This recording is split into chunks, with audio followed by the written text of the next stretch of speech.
انکار کرتے تھے۔ اور کافر کہیں گے کہ اے ہمارے پروردگار، جنوں اور انسانوں میں سے جن لوگوں نے ہم کو گمراہ کیا تھا ان کو ہمیں دکھا کہ ہم ان کو اپنے پاؤں تلے روند ڈالیں تاکہ وہ سب سے نیچے رہیں۔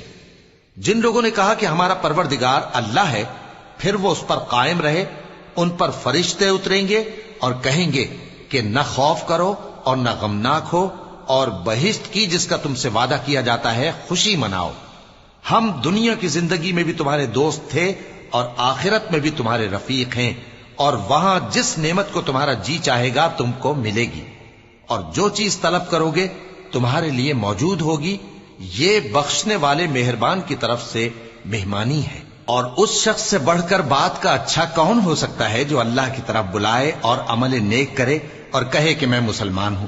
اور بھلائی اور برائی برابر نہیں ہو سکتی، تو سخت کلامی کا ایسے طریق سے جواب دو جو بہت اچھا ہو۔ ایسا کرنے سے تم دیکھو گے کہ جس میں اور تم میں دشمنی تھی وہ تمہارا گرم جوش دوست ہے، اور یہ بات انہی لوگوں کو حاصل ہوتی ہے جو برداشت کرنے والے ہیں، اور انہی کو نصیب ہوتی ہے جو بڑے صاحب نصیب ہیں۔ اور اگر تمہیں شیطان کی جانب سے کوئی وسوسہ پیدا ہو تو اللہ کی پناہ مانگ لیا کرو، بے شک وہ سنتا ہے، جانتا ہے۔ اور رات اور دن اور سورج اور چاند اس کی نشانیوں میں سے ہیں۔ تم لوگ نہ تو سورج کو سجدہ کرو اور نہ چاند کو، بلکہ اللہ ہی کو سجدہ کرو جس نے ان چیزوں کو پیدا کیا ہے، اگر تم کو اس کی عبادت منظور ہے۔ پھر اگر یہ لوگ سرکشی کریں تو اللہ بھی ان سے بے نیاز ہے، کیونکہ جو فرشتے تمہارے پروردگار کے پاس ہیں وہ رات دن اس کی تسبیح کرتے رہتے ہیں اور کبھی تھکتے ہی نہیں۔ چونکہ آیت سجدہ تلاوت کی گئی ہے لہذا سامعین پر سجدہ واجب ہے۔ اور اے بندے، یہ اسی کی قدرت کے نمونے ہیں کہ تو زمین کو دبی ہوئی یعنی خشک دیکھتا ہے، پھر جب ہم اس پر پانی برسا دیتے ہیں تو وہ شاداب ہو جاتی اور پھولنے لگتی ہے۔ بے شک وہ جس نے زمین کو زندہ کیا وہی مردوں کو زندہ کرنے والا ہے، بے شک وہ ہر چیز پر قادر ہے۔ بے شک جو لوگ ہمارے احکام سے انحراف کرتے ہیں وہ ہم سے پوشیدہ نہیں ہے۔ بھلا جو شخص دوزخ میں ڈالا جائے وہ بہتر ہے یا وہ جو قیامت کے دن بے خوف ہو کر آئے؟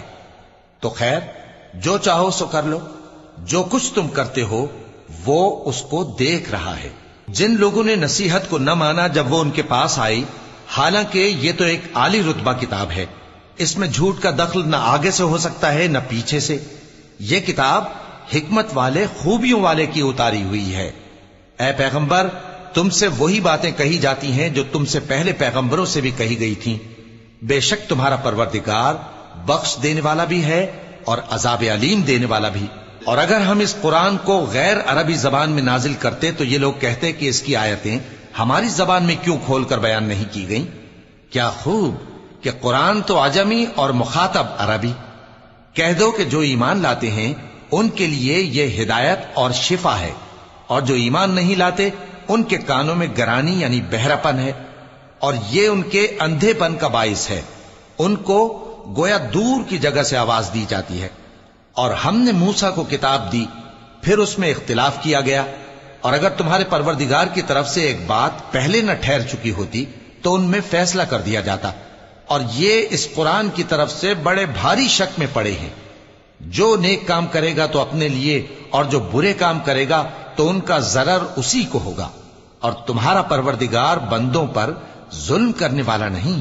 قیامت کے علم کا حوالہ اسی کی طرف دیا جاتا ہے، یعنی قیامت کا علم اسی کو ہے۔ اور نہ تو پھل غلافوں سے نکلتے ہیں اور نہ کوئی مادہ حاملہ ہوتی ہے اور نہ جنتی ہے مگر اس کے علم سے۔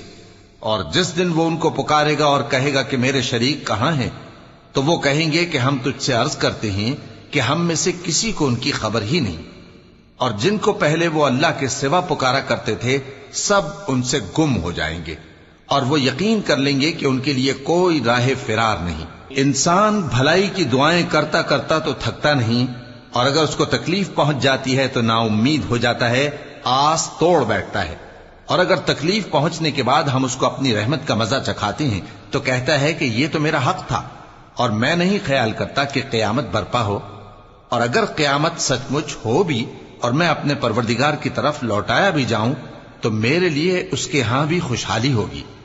پس کافر جو کچھ کیا کرتے ہیں وہ ہم ضرور ان کو جتائیں گے اور ان کو سخت عذاب کا مزہ چکھائیں گے۔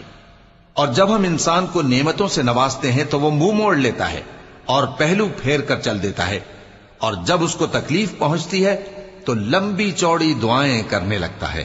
کہو کہ بھلا دیکھو تو اگر یہ قرآن اللہ کی طرف سے ہو پھر بھی تم اس سے انکار کرو تو اس سے بڑھ کر کون گمراہ ہے جو حق کی مخالفت میں دور نکل گیا ہو۔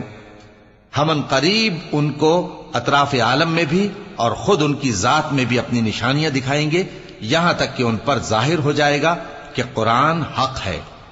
کیا تم کو یہ کافی نہیں کہ تمہارا پروردگار ہر چیز سے خبردار ہے؟ دیکھو یہ اپنے پروردگار کے روبرو حاضر ہونے سے شک میں ہیں۔ سن رکھو کہ وہ ہر چیز کا احاطہ کیے ہوئے ہے۔